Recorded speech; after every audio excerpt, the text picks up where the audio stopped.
my first project success was by the books.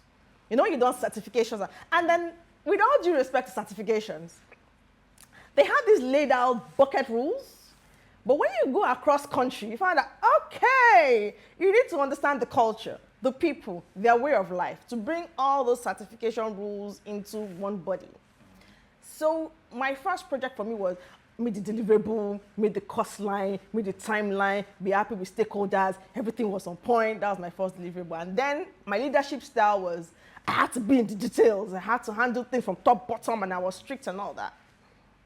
Now, I've learned to share in the sense that I've learned to let people own their own space and then try to trust them. I'm not saying it's a plug and play. It's not a one size fits all. Sometimes you have to take the hard decisions. But now I've gotten to a point where it's okay to fail. It's okay where your weakness and your curiosity is not counted as a failure. And if you fail, you're allowed to fail forward because you learn.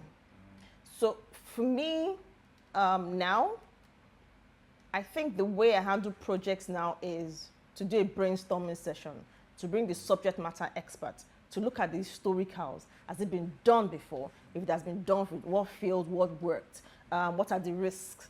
So now I look broader than just the textbook meaning of having to deliver. And then in the same space, try to listen to even those bottom up. Because I found out that some of the information that we take decisions on the table, the food soldiers have had those information weeks ahead of us. Weeks ahead of us. So whatever they say matters, and you have to make them understand that they have a voice. And like I said earlier on, it's not a one size fits all. Sometimes you also have to handle the people that you work with.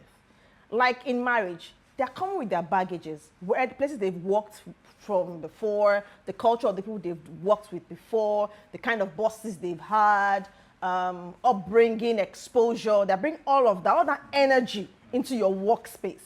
You have to have a high level of emotional intelligence to handle it. Yeah. Because they're coming with all kinds of baggage. So you have to understand that emotional intelligence to say, okay, sit down, can we do it? Sometimes it's training. HR, can we do this? Sometimes it's grouping them into focus groups to see if Mr. A will rub off with Mr. B. And at the end of the day, like I said, it's people. But you have to have a high level of emotional intelligence with who you're dealing with, because they come with so much into that culture and into that space. Yeah. So like you asked before, I think all of that has impacted my management skills and how I deal with people.